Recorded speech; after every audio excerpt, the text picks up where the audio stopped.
Bueno, buenos días a todos, bienvenidos a la cuarta charla de la Red Chilena de Flora Nativa. Tengo el gusto de presentar a Flavia Chapacase. Ya como pasan increíbles las décadas en que he tenido el gusto de haberla conocido cuando era alumno aún, y después pudimos seguir en contacto y con mucho gusto. Ahora estoy en la posición de poder presentar, al igual que la charla anterior, presentamos a Eduardo Late, ahora presentando a otro de mis mentores, Flavia Chapacase, que siempre me gustó la forma bastante práctica que tenía de enfrentar los problemas desde clase y la forma de enseñar. Ya teniendo un poco más de contacto me di cuenta que con mayor razón que ella enseña desde conocer las actividades de la práctica, donde incluso me enteré que tenía hasta un invernadero en su casa, sigue teniendo su producción de flores, así que un gusto de haberla conocido en las primeras etapas de mi formación académica y llegando a este punto en el que trabajamos junto a una especie. Ella sabe mucho más de esta Sierra radicans, así que los dejo con ustedes para que les hable de interesante especie, Sierra radicans, y que nos entregue a todos nosotros sus conocimientos. Muchas gracias, Flavia, por estar, y quería antes hacer una introducción. Me contaste del Congreso de Flora Nativa, así si puedes partir con eso y después seguir con la charla. Ya, sí, es muy importante avisarles que reserven la fecha de la primera semana de septiembre del próximo año, creo que el 1 y el 2 de septiembre, 1, 2 y 3. Va a ser el Congreso de Flora Nativa, donde se reciben trabajos de distintas áreas como mejoramiento genético, domesticación de plantas, conservación, mitigación ambiental, bioprospección, fitoquímica, de todo. Entonces, es muy interesante que participen las personas que les gusta la flora nativa, y vamos a estarles avisando. Va a ser en Santiago, en la Universidad Central. Y la persona que va a organizar, aparte del comité organizador de siempre, donde estoy yo también, y Eduardo Late, y Mónica Mousalem, aparte de eso, la organizadora principal va a ser la Gabriela Saldías, que la deben conocer. Durante Bueno, la presentación me habías pedido que hiciera comentarios o como ahí vamos viendo cómo va sí, sí, si quieres la ir presentación. comentando, porque esto es un tejido que hicimos juntos. Un tejido que yo empecé un poco sola, después te uniste tú, y con más fuerza seguimos trabajando en esta planta. Entonces, esto va a ser como una reseña histórica de todo lo que hemos hecho en Seyera radicans, que realmente es una planta muy interesante. Aquí este dibujo es muy lindo, muy antiguo, de 1799, del botánico Cabanillas, y está muy bien dibujada. Yo a todo esto trabajo en la Universidad de Talca, pero tengo muchos nexos con la Universidad Católica del Paraíso. Y también pertenezco al Centro de Plantas Nativas que les quería contar, que se creó en la Universidad de Talca el año 2016, como para formalizar los trabajos que hacemos en plantas nativas, en diferentes plantas nativas, que de uso forestal, de uso medicinal, ornamental, y trabajamos Hermine, Úrsula, yo y otras personas más, como el botánico Peñailillo, entomólogos, patólogos, químicos, etc. Y la misión está dentro de la misión de la universidad, contribuyendo a la innovación, el desarrollo tecnológico y la formación de profesionales para el bienestar regional y del país en el ámbito de las plantas nativas. Bueno, ahora voy a partir con la especie. El nombre científico es Seyera radicans Cab, porque Cab la describió por primera vez. El nombre común es maleza de marismas o hierba de las marismas. Es nativa de Nueva Zelanda, de Tasmania y de Chile. En Nueva Zelanda la conocen y la usan mucho, y se publica mucho sobre ella. En cambio, en Australia, Tasmania, no la conocen mucho, la verdad que no la trabajan. Y esta planta crece en humedales asociados al litoral. Ahora les voy a mostrar unas fotos más rato.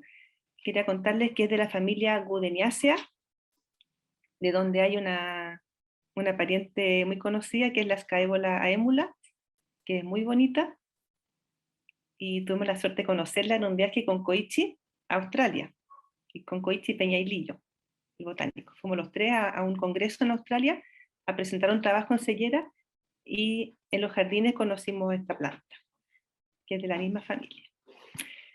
Bueno, en Chile se distribuye desde la zona de Huasco por la costa hasta bien al sur, en la península de los Chonos. ¿Ya? Les voy a mostrar estas fotos de cómo la he visto yo. Por ejemplo, creciendo a la orilla del mar en acantilados de arena. Esto es arena compactada, donde crecen también nalcas, se alcanza a ver la nalca, y la sellera ahí en la orillita. ¿Ven? Crece ahí. En las marismas, por ejemplo, en lugares que son como pantanos de agua de mar, temporal, aquí se ve el mar atrás, pero aquí está la sellera en la orilla de una marisma. Aquí también hay otra marisma que crece por aquí. A la orilla misma del mar, por ejemplo aquí en la playa La Misión, en la región de Los Ríos, cerca de Valdivia, la vimos creciendo en la arena, ahí al lado del mar. Y también en bordes de río, como el río Huasco, de la región de Atacama, donde con Koichi pasamos de noche, estaba oscuro, y fuimos con linterna ahí abajo y encontramos. Eso fue muy divertido. También crecen las rocas junto al mar, en las rocas mismas. Por ejemplo, aquí en Duao, yo la he visto en la región del Maule, creciendo en roca. También en albuferas, por ejemplo, albufera es un lago o laguna que tiene agua semisalada, como en el complejo de Bichuquén-Torca, también crece alrededor, en varios puntos de ese sector. Y comparte hábitat con otras plantas, por ejemplo la sarcocornia, que ahí yo tengo un enredo, no sé si es salicornia todavía o es sarcocornia, pero es el espárrago de mar, que es comestible. Aquí está la sellera junto con esa planta, pero aquí está sola la sarcocornia. Y no puedo dejar de mencionarles que en Nueva Zelanda la usan como césped. Le dicen remu remu, y la promocionan como una planta que no requiere corte, no mow lawn, ¿ven? No se corta. Entonces, alrededor de las piscinas es muy, muy bueno usarla, pero en Chile también se ha usado mucho como césped.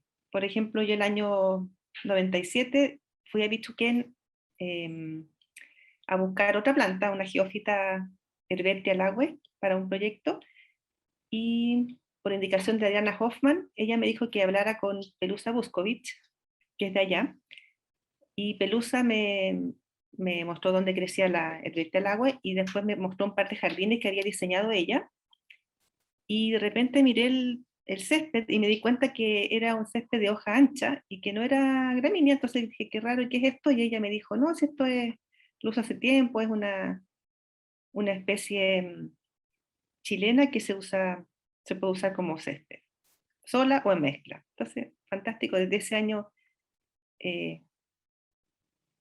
la conocí esta especie. En Nueva Zelanda la venden en maceta, y en Chile también se vende. Aquí está, por lo menos en 2 viveros que yo conozco que la venden en bolsa, como en el vivero y jardín Pumahuida, y también como planta acuática en el vivero Acuáticas de Rosemary Ulrich. Las cualidades que le conocí al principio fueron estas, pero después agregué otras más, así que les voy contando. Primero, que es una planta halófita, porque como crece a la orilla del mar, es tolerante a la sal, ¿cierto? Incluso en Nueva Zelanda recomiendan desmalezarla usando agua de mar. Cuando crecen otras plantas entre medio y uno quiere que no estén, uno le aplica agua de mar y sobrevive solo la sellera.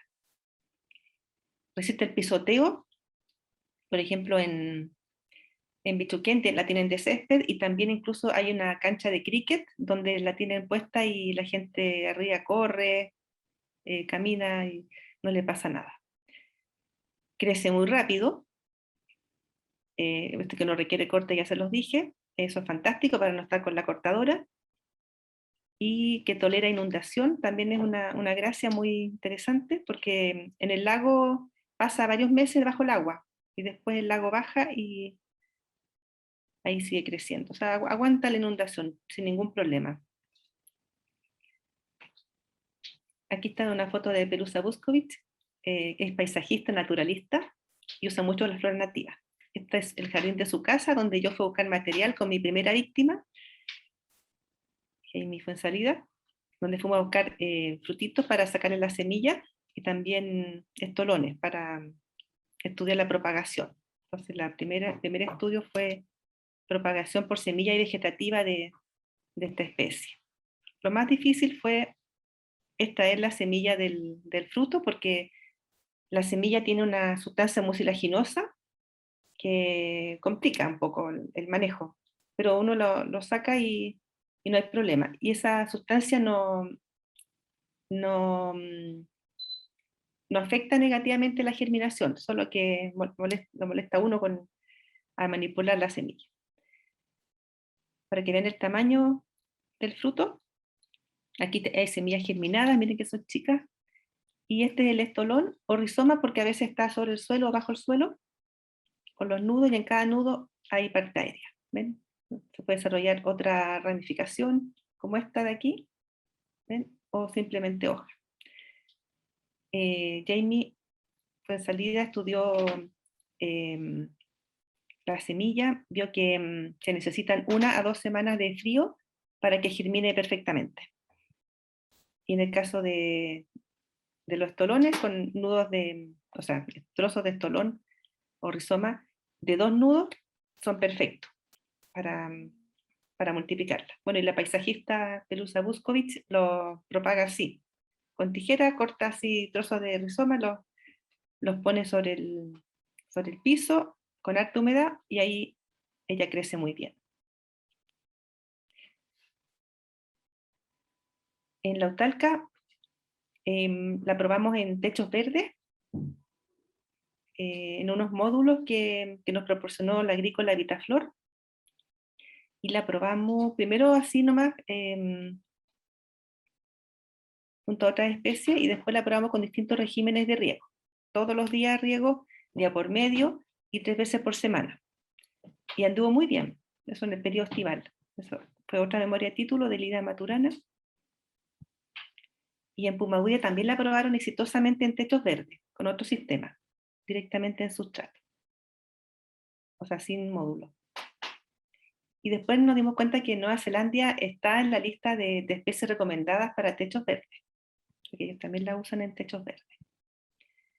Bueno, y en esto fue muy importante las visitas que me hizo Koichi Vidal a la Universidad de Talca, porque él estaba trabajando en Japón en una empresa Yokohama, que trabajaba con distintas especies, y Koichi nos visitaba varios, al profesor de la Universidad Católica, a mí y a otros más, y ahí él vio esta especie Sellera radicans en techos verdes, y le interesó, la encontró súper interesante. Se llevó una semilla, y en Japón la cultivó.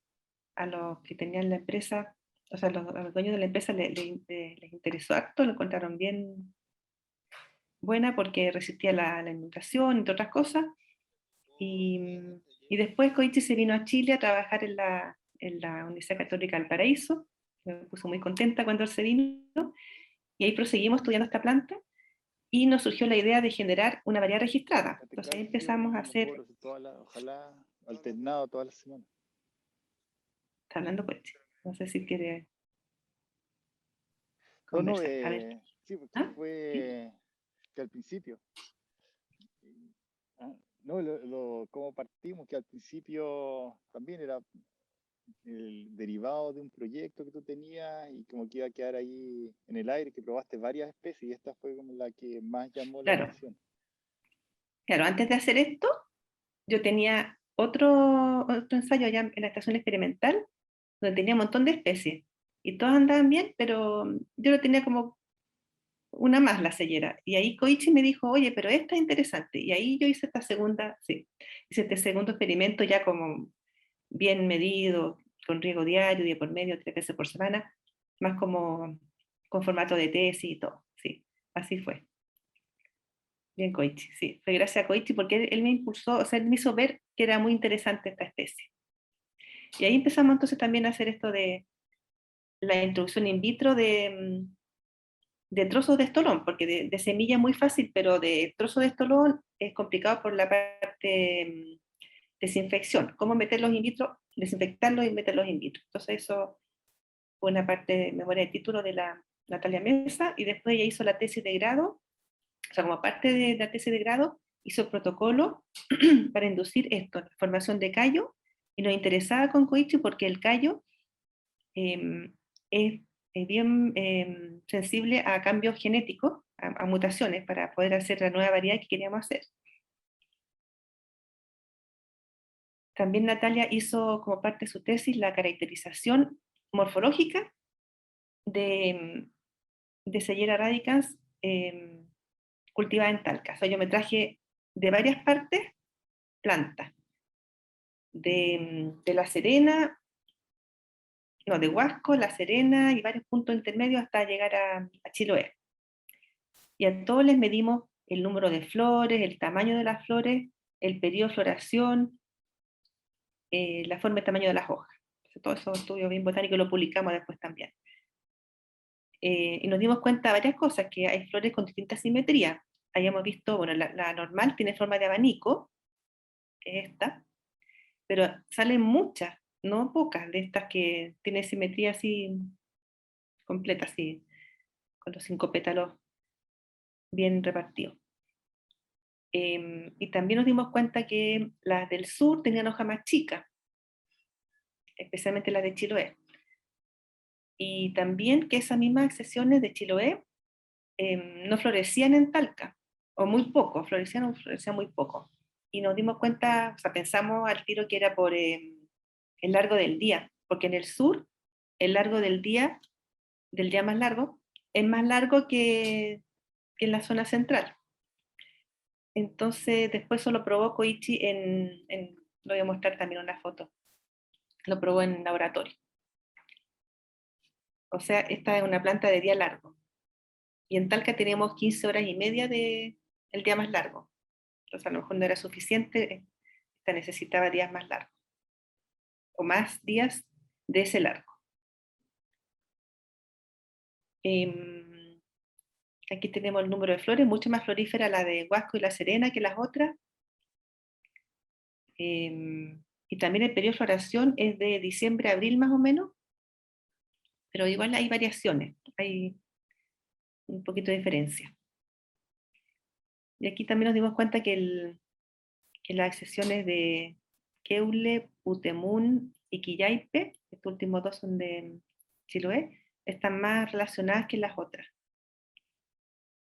que son las que más nos interesaron porque tienen hojas más chicas y más compactas. Después hicimos un estudio, nos pusimos de acuerdo con Koichi de que yo hiciera un estudio de salinidad en semilla y después lo iba a hacer en planta. Entonces así lo hicimos. Probamos soluciones distintas y vimos que, bueno, la semilla germina mucho mejor sin sal, ya lo mejor, pero germina muy bien también con esta solución de 70 milimolar de sal y está también, 140, pero ya un poquito más ya empieza a fallar, empieza a germinar menos, y con esto ya casi no germina, con 350 milimolar de NaCl, de sal de cocina, que está germinando con 70. Bueno, y terminado este estudio, en la UCB se hizo el estudio de en las plantas, con las mismas soluciones. Y fue un estudio bien complicado y largo, y ahí Koichi les puede contar más. Bueno, y ahí este es el estudio de Koichi, donde él fabricó unas cámaras de distintos fotoperiodos controlados, y puso ahí las plantas y se dio cuenta de que requieren más de 12 horas de luz para poder florecer.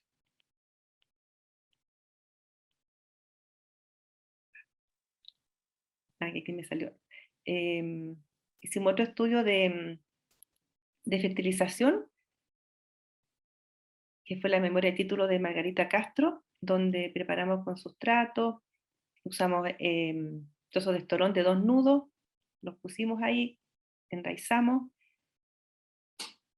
muy rápido, y después, a partir de diciembre, empezamos a regar con distintas soluciones que contenían de ultrasol, contenían nitrógeno, fósforo y potasio, más magnesio y otros, y lo ajustamos ajustando el nitrógeno a cero nitrógeno, o sea, testigos con agua pura, 150 miligramos por kilo y 300 miligramos por kilo de nitrógeno.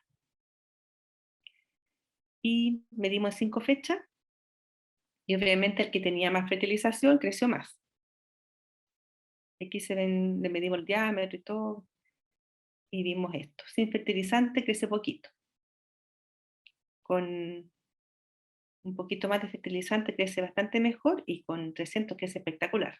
Entonces nos dimos cuenta, yo saqué las cuentas después con calculadores, y me di cuenta que cada planta usó en todo el periodo 1 gramo de nitrógeno, medio de fósforo y casi 1 gramo de potasio.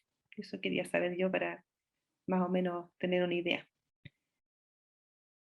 Otra persona importante ha sido Pilar Caramantín, María del Pilar Caramantín, así se llama.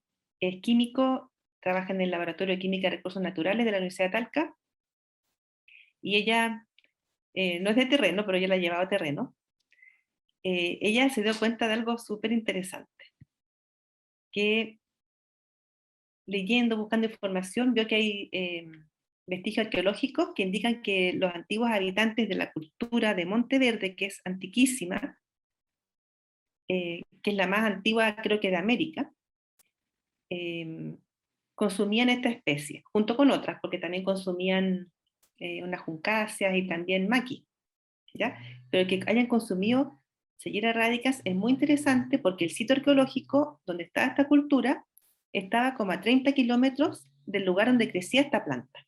Esta planta crecía en la orilla del mar. Entonces, yo llamé a don Carlos Ramírez, porque lo conocía, es un botánico que trabajó en la Universidad Austral de Valdivia, y él trabajó con este arqueólogo Tom Dillehey. Bueno, y Carlos Ramírez me dijo, sí, efectivamente, yo mismo identifiqué los restos vegetales que habían en el sitio, y vi que habían trozos de Seyera radicas. Entonces ahí me confirmó y me mandó los escritos y todo. Así que con eso nos dimos cuenta que no solo la consumen el Cisne Cuello Negro, porque eso está en una publicación que se hizo en Bichuquén, cerdos también y conejos, también lo consume la antigua cultura Monteverde, o sea, los humanos. Así que ahí empezamos a probar las hojas, nos dimos cuenta que tienen gusto a manzana verde. Bueno, y los conejos yo me he dado cuenta que lo comen porque yo las tengo en invernadero en la universidad, y siempre se ve que los conejos comen las hojitas y a la mitad, y dejan sus restos ahí. Entonces con Pilar empezamos a hacer estudios fitoquímicos, y determinamos que contiene 2,3% en peso seco de inulina. La inulina es un probiótico muy interesante, que es bueno para la alimentación de los diabéticos, y esto estaba descrito, o sea, que contenía inulina, estaba indicado para la especie, para la familia. Hay otras de la misma familia que Puderiacea que también tienen inulina. Pero no está cuantificado. Nosotros lo cuantificamos con 2 memorias de título, Camilo y Sarvia, todo esto de aquí. También que contiene titerpeno leupeol, la flavona pigenina y glicosilada, y que tiene 7,5% de proteínas en base a peso seco. Eso definimos con la Pilar y queremos seguir trabajando, así que tenemos otro estudio más que después solo voy a mencionar. Entonces, hasta el momento tenemos que, bueno, que es halófita, como le dije antes, que resiste el pisoteo, que crece rápido, que no requiere corte, que tolera inundación, que es de fácil reproducción, también in vitro, que con nutrientes crece muy bien y mejor, que se puede utilizar en techos verdes y muros verticales, que contiene inulina y otros compuestos interesantes, y que es un posible alimento del futuro, por ser halófita, porque las halófitas, ustedes saben que los suelos se están empezando a salinizar. Estamos teniendo cada vez más superficies con suelo salino. Entonces, la planta halófita es importante. Y este otro estudio que hicimos con Pilar hace unos años, que fuimos con el botánico Patricio Peñetillo a distintos puntos del sector de Torca Bichuquén, donde nos dijo Pelusa Buscovich, la paisajista, que son lugares contaminados. Está Totorilla, un camping y el aeródromo de Bichuquén. Entonces ahí sacamos muestras, también de Putú, cerca del mar, y vimos que manganeso y zinc estuvieron en concentraciones más altas que las permitían las plantas. Y marismas y otras humedades tienen que monitorearse para asegurar su seguridad y la de los animales que lo habitan, porque los animales están consumiendo esta especie que puede estar contaminada con metales pesados, y esto también puede entrar en la cadena trófica. Entonces tenemos que tener cuidado con eso.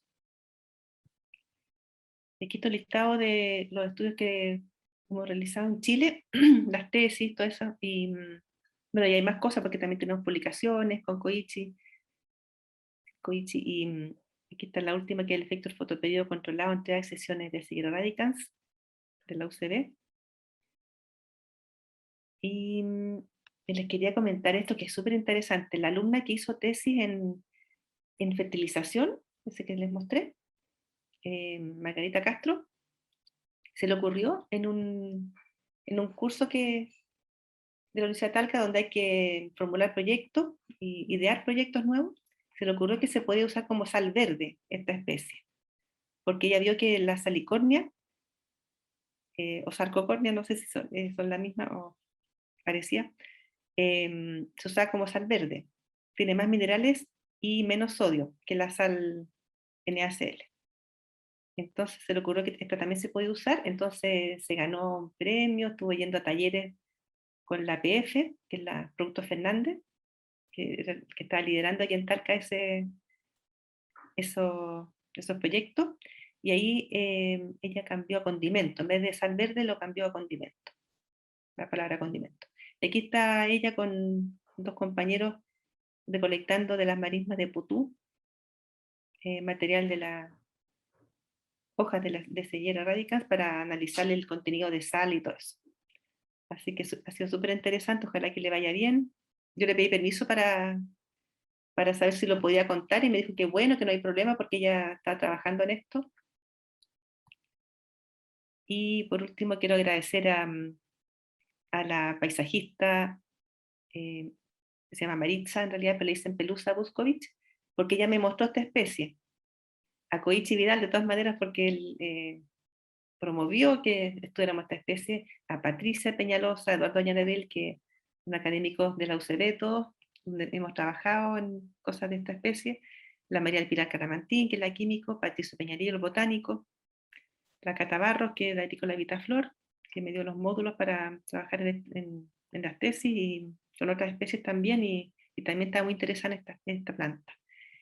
Y aquí están los estudiantes, estos son de la UCB, estos de la UTALCA, Jaime Tapia como químico, para lo de los metales pesados, Sergio Bechinger, que fue el que nos vio, un tecnólogo médico de la UTALCA, nos vio que no es tóxica con células animales. Probamos con células animales, extracto de la planta, y ahí vimos que no era tóxico. Y también los expertos en fertilidad y nutrición, Ricardo Cabeza de la UTALCA y Claudia Bonomeri de la PUC, los que también hemos trabajado. Así que eso es lo último. Y les quería recordar lo del Congreso de Flora Nativa, que va a ser el próximo año, los primeros días de septiembre, para que reserven la fecha. Y va a ser en Santiago, en la Universidad Central. Va a haber becas para alumnos buenos, así que saquen buenas notas. Listo, eso sería. ¿Comentarios? Muchas gracias, Fly.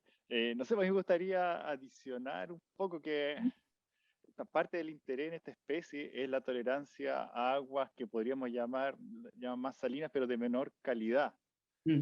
Cosa de dejar para fines más suntuarios, que es como la estética, aguas que podrían ser de menor calidad, o sea, con mayor contenido de sales, con mayor conductividad, y el agua de mayor calidad dejarla ya sea para consumo humano o cultivos que, sobre todo alimentos que de verdad requieran agua de mayor calidad.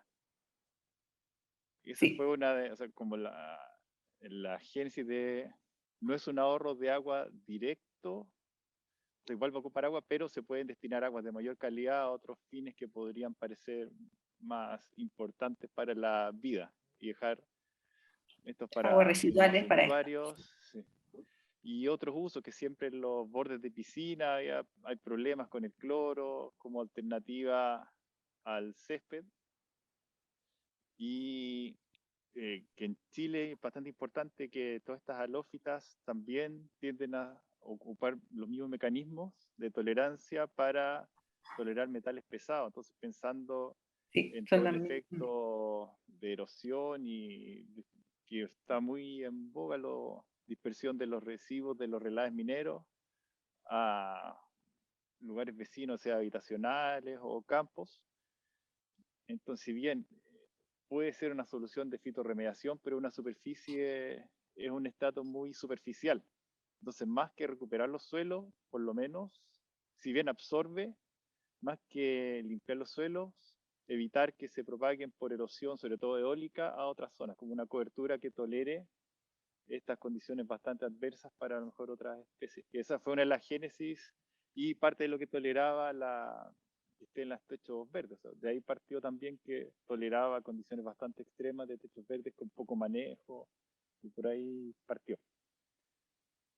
Y por eso es ver hasta qué grado de tolerancia a las sales tenía, o sea, pensando incluso en poder regar con, ahora, desalinizar o ocupar agua de mar o desalinizar, si es que estábamos en esa actividad.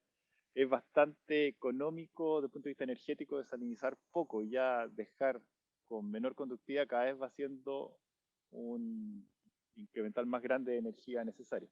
Y lo otro, el fotoperiodo, que siempre el crecimiento es un balance entre crecimiento vegetativo y reproductivo, entonces saber cuáles eran las condiciones de floración, ya más o menos tenemos una idea que ahí que exhibió Flavia bastante clara para poder dirigir el futuro fitomejoramiento. Sí. Como el aporte que la parte que trabajé un poco, que me tocó a mí trabajar. Sí, me hiciste recordarme algo también que no mencioné, que comparada con otros céspedes, otras especies para césped, esta requiere harta agua, o sea, no es que sea de poca agua. Aunque es suculenta y todo, requiere bastante agua, especialmente aquí en la zona del Valle Central, digamos. Porque en la costa, toleraba, medioambiental, sí, toleraba que esté incluso donde llegaban las olas, esas pozas de agua salina, sí, de mar, incluso ahí sobrevivía. ahí sobrevive. Entonces eso dio una idea de una especie interesante y atractiva. En general esas especies no son tan... lo atractivo también es bastante subjetivo, pero por lo menos yo la encuentro bastante atractiva, incluso para un uso de casa. Entonces eso también pareció interesante. Y no solo para Chile, hay zonas del mundo donde hay jardines costeros que siempre tienen problemas de salinidad porque les llega la brisa marina. O sea, Sí. escapar un poco más allá de solo el esquema Chile, sino que viendo algo con aplicación a nivel mundial. Y también destacar a todos los alumnos que han participado y ojalá van a seguir participando en el desarrollo de esta interesante especie. Sí. Aquí miren que estamos regando, además de la solución fertilizante a cada maceta, también regamos con estos aspersores, ¿ven? Porque necesita harta agua. Y además, ¿te acuerdas que nos dimos cuenta que con riego mojando el follaje hay menos plagas, Ah, no hay sí, sí, ácaros? ¿Te se acuerdas que lavan los los, ácaros, sí, sí, los y terminamos así? y pulgones, menos también. Algo de pulgones, Claro. pero sí. Sí, no hay ningún problema cuando uno riega, va mojando las hojas. Pero si uno riega de otra forma, por ejemplo por capilaridad o regando sin mojar el follaje, ahí hay mucho ataque de ácaros y de pulgones también. No, pulgones no, yo no tanto, pero de ácaros sí. Parece que hay... Pablo, no sé si Sí, hay preguntas sí. o... Bueno, Flavia, muchas gracias por la presentación, por participar en este ciclo de charlas. Flavia ha sido una de las personas que siempre ha cooperado y apoyado bastante la formación de la red de conservación y uso sustentable de la flora nativa que estamos tratando de formar en la PUC. En la Católica de Valparaíso y también de incentivar diferentes actividades. Así que muchas gracias por tu participación. Les recuerdo a todos que si tienen preguntas las pueden dejar en la sección Q y A que aparece en la parte central de su pantalla, en la parte inferior central. Ahí pueden escribir sus preguntas para hacer a Flavia. Y ya tenemos una. Aprovechamos también de saludar a Doris Lee, que también ha trabajado de una u otra manera con distintos los miembros de la red. Y Doris pregunta, ¿cuáles fueron los resultados del uso de radiación gamma en Sellera? Ah, sí, porque ella trabaja en el CHEN, ¿cómo se llama? La Comisión Chilena de Energía Nuclear. Eh, Exactamente. sí, por eso no lo mostré. Resulta que me olvidé. Mira, primero nosotros definimos la dosis de radiación adecuada con semillas. Tuvimos que sacar semillas, un montón de semillas, que nos costó, y eso la llevamos al Centro de Energía Nuclear y aplicamos distintas dosis de radiación gamma y definimos, o sea, después las pusimos a germinar y en Talca definimos que era tal y tal, pero resulta que después eh, sacamos más semillas, las irradiamos todas a esas mismas dosis y resulta que Koichi las sembró y vio que no germinaban bien. Entonces, la dosis de radiación ideal era un poco inferior. Nosotros, lo que pasa es que en Talca nosotros solamente eh, esperamos hasta que emitieran radícula las semillas y esas las consideramos como germinadas. Eh, pero resulta que después Koichi nos dijo que era mejor haber esperado a que emitieran los cotiledones y definir en base a eso, a ese comportamiento, la dosis exacta que debíamos usar. Entonces, no sé si tuvimos ahí que hacer también otro puse yo estudio con más. esa, sí, con esa, Sí, explica un poco lo de Fabián. sí, el objetivo de irradiar es hacer fitomejoramiento porque esta especie expresa antocianinas bajo condiciones adversas. Se tiene la capacidad de expresar la antocianina, entonces aprovechar esa misma ruta metabólica con alguna mutación para poder tener variaciones de color, ojalá variegados o otras tonalidades, porque cuando uno está buscando hacer fitomejoramientos ornamentales necesita variantes. Por ejemplo, series, se llaman las series de, si ven catálogos de flores, todo eso van a ver las series de. Entonces, aunque tengamos la hoja chica, por ejemplo, necesitamos la serie de colores de hoja chica, por ejemplo. Mm. Entonces, buscando esto y aprovechando que las rutas metabólicas ya existen, estamos buscando mutaciones para poder lograr distintas tonalidades. Y dentro de esto se hace muy importante saber las dosis, o sea, también la dosimetría, donde hemos contado con mucho apoyo y agradecer también al CECHEN. Y dentro de esto, muchos protocolos hablan de la germinación de la semilla para determinar la sobrevivencia, determinar que está vivo a cómo germina. Y germinación se mide como largo de la radícula, o sea, 2 veces el diámetro de la semilla o 2 milímetros. Y así lo terminamos y llegamos a una dosimetría demasiado alta porque después al irradiar con esa dosis la sobrevivencia era muy baja. Entonces probablemente se está afectando algún otro mecanismo de sobrevivencia ya del embrión y ahora el nuevo protocolo sería esperar a cotileón expandido o primera hoja visible. Verdadera. Primera Sí. hoja verdadera, exactamente. Entonces ese es el nuevo protocolo que queremos aplicar para poder llegar a una dosimetría más exacta. Pero es un trabajo en curso y con un objetivo, por lo menos un objetivo claro a futuro, a lo mejor en el camino van a aparecer más. Esperamos que aparezcan más. Sí, entonces la dosis letal media, o sea, ¿cierto? Uno decía que la dosis a la que hay irradiar la semilla es a la cual germinaron la mitad de las semillas puestas. Sí, la mitad o de crecimiento, el 50% o de crecimiento medible o de sobrevivencia, 50% de la variable que se esté evaluando. Pero ese fue el error que Hicimos, sí. siguiendo protocolos, eso pasa, estamos siguiendo protocolos estándar y nos pillamos con ese inconveniente. Pero es parte de hacer investigación, de seguir, darse cuenta de los errores, por eso el método científico, darse cuenta de los errores, no repetirlo, proponer soluciones nuevas y esperamos que ahora sí lo vamos a lograr. La semilla Bueno, mucho. claro. En todo caso, Doris pone ahí en el chat de preguntas y respuestas que siguen disponibles para poder seguir con los estudios necesarios y llegar a la dosimetría, a la dosis que se requiere. También muy agradecidos de haber contado, estar contando y seguir contando con el apoyo de ellos. Sí.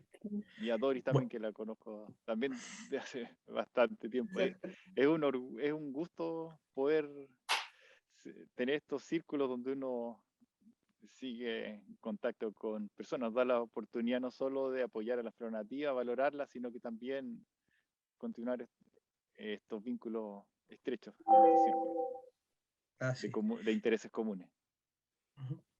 Bueno, Seba Agrónomo también nos pone otra pregunta y quiere saber acerca de las características nutricionales de la planta, de esta especie, ya que es bastante conocido que tanto personas como animales la consumen. Entonces, desde el punto de vista nutricional, ¿es una buena opción alimenticia? Pregunta él.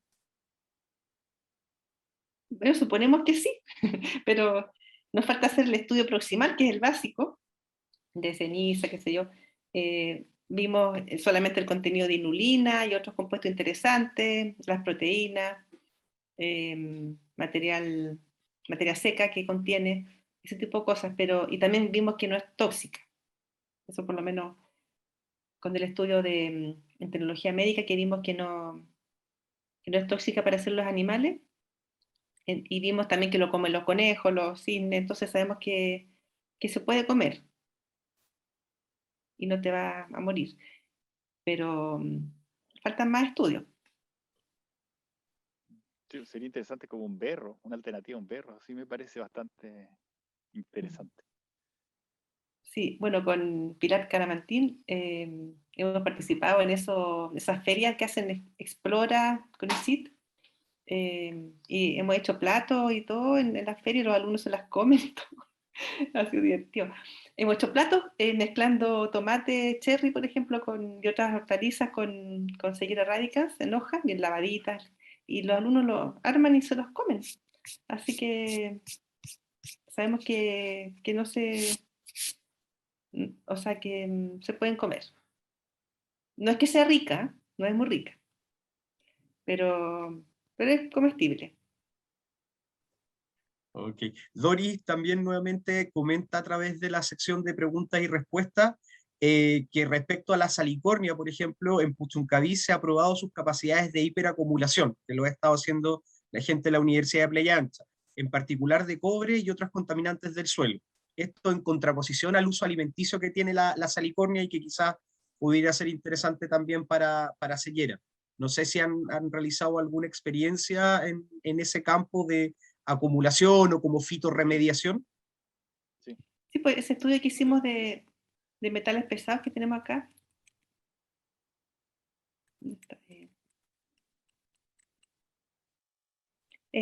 Contenido de metales en suelo y planta. Medimos cobre, manganeso, zinc, cromo, plomo y níquel. Y vimos que con estándares de hortaliza no está no están altas estos elementos, solamente el manganeso y zinc. Están en concentraciones más altas que las primitivas en planta. Las otras no. Cobre no, plomo no, níquel tampoco. Pero igual nos surgió la pregunta si conviene o no, porque llegar y sacar hojas de la naturaleza y ponerlas en los platos de las personas en los restaurantes. Porque lo mismo que menciona Dori, allá en Puchuncaví está súper contaminado y sacan plantas y se comen, ya no sé, los contenidos ahí. Bueno, Yo igual lo en veo como cultivo un berro, también. un berro Sí, hidropónico. en cultivo también, Koichi, ahí solo contaminado y no, como que nadie dice mucho, ¿ah? No, yo hablaba Entonces, con el hidropónico, especialista en yo fertilización. lo veo como cultivo hidropónico y después sacarle la tierra, y muy rastrera, complicado. Yo creo, lo veo como berro En cultivo cultivado hidropónico hidropónico. sería súper segura cualquier planta, Mm. Y pero tolera en el que suelo, podría ser un hidropónico un poco más precario porque soporta anaerobiosis bastante bien.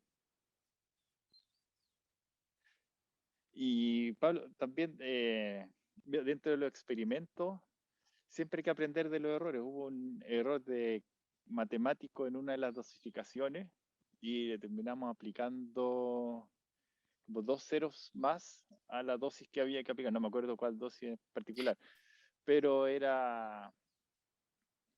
se secaron todas las otras plantas que fueron aplicadas con esa dosis, menos cellera, pero la hoja quedó inflada como un globo.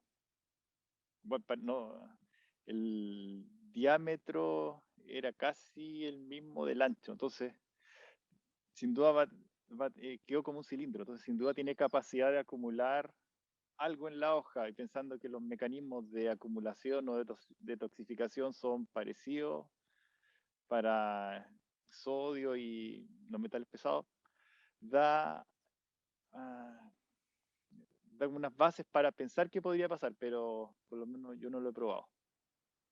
Pero habrían indicios.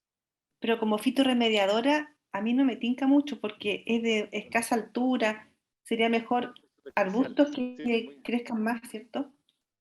sí. Por eso cuando hablamos de eso, de los relaves, pensaba más que Sí, pues ahí conviene fitorremediar el plantar, relave, es como plantarlo para que no se expandan, pero es claro, demasiado superficial. para que no huele. Mm.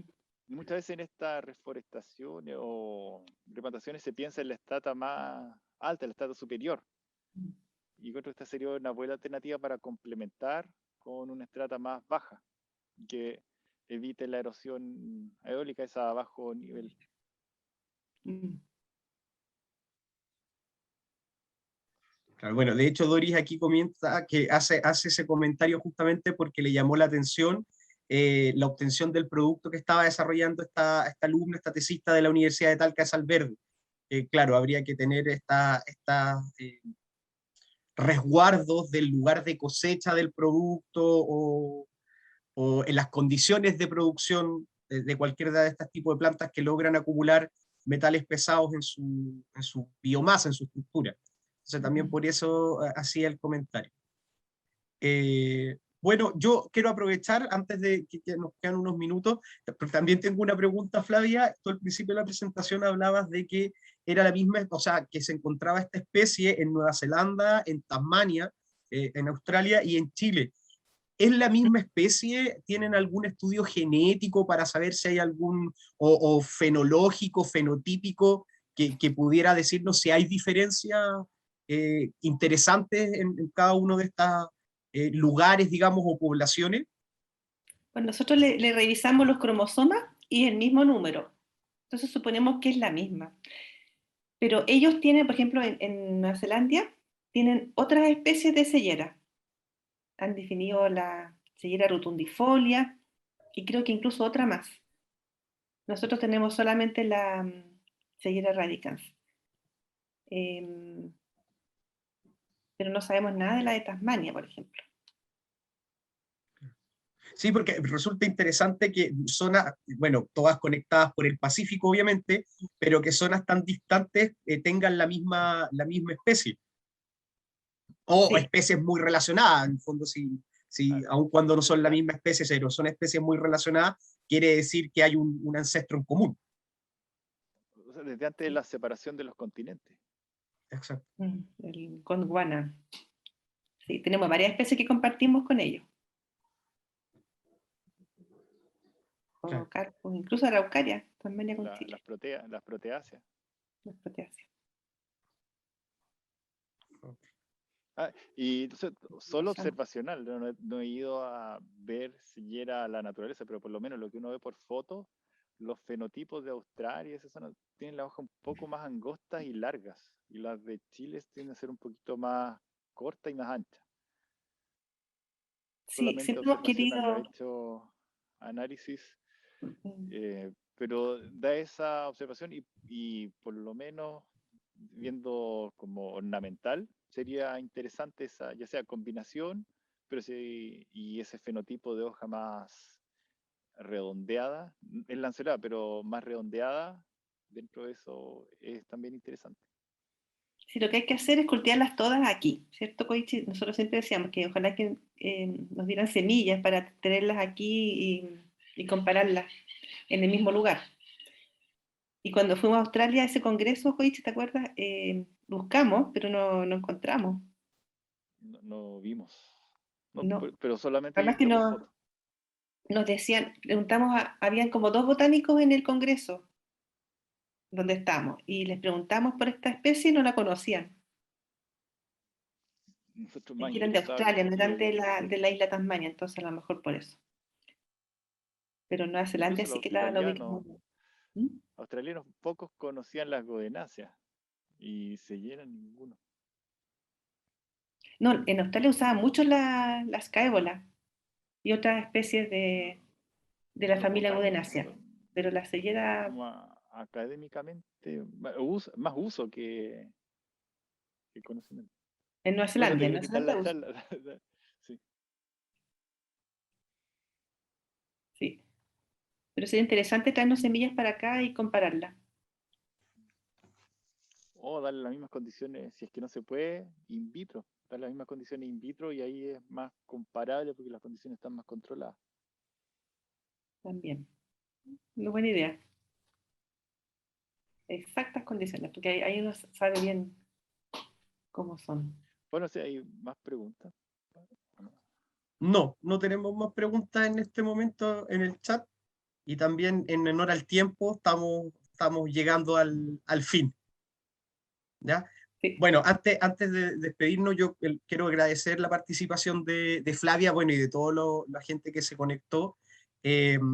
Así que muchas gracias por la participación, tanto de Flavia como de los asistentes, y esperamos vernos pronto con una nueva charla o una nueva actividad de la red. Estén atentos a las redes sociales de la Escuela de Agronomía de la Universidad Católica Valparaíso, que vamos a estar informando acerca de nuevas actividades que tenga la red y nuevas novedades. Así que muchas gracias por la Perdón, antes de participación. terminar, no sé si Flavia quiere repetir lo del Congreso de Flora Nativa para los que llegaron más tarde. Sí, les dije ya, les dije al empezar y al terminar también. El próximo año, el Congreso en la Universidad Central, en septiembre. Ya, pues. Muchas gracias, Flavia, te repito mi agradecimiento. Gracias a todos, ha sido un gusto. Nos estamos viendo el próximo mes, ¿cierto? Parece que hay Esperemos que otra sí. charla. Sí, Esperemos. esperemos que sí. Tenemos que coordinar, pero ahí les vamos a estar contando a todos de la sorpresa y las novedades que tenga la red en cuanto a las actividades. Ya. Bueno, Okay. Listo. Muchas gracias a todos. Que estén muy bien. chao, chao. Chao.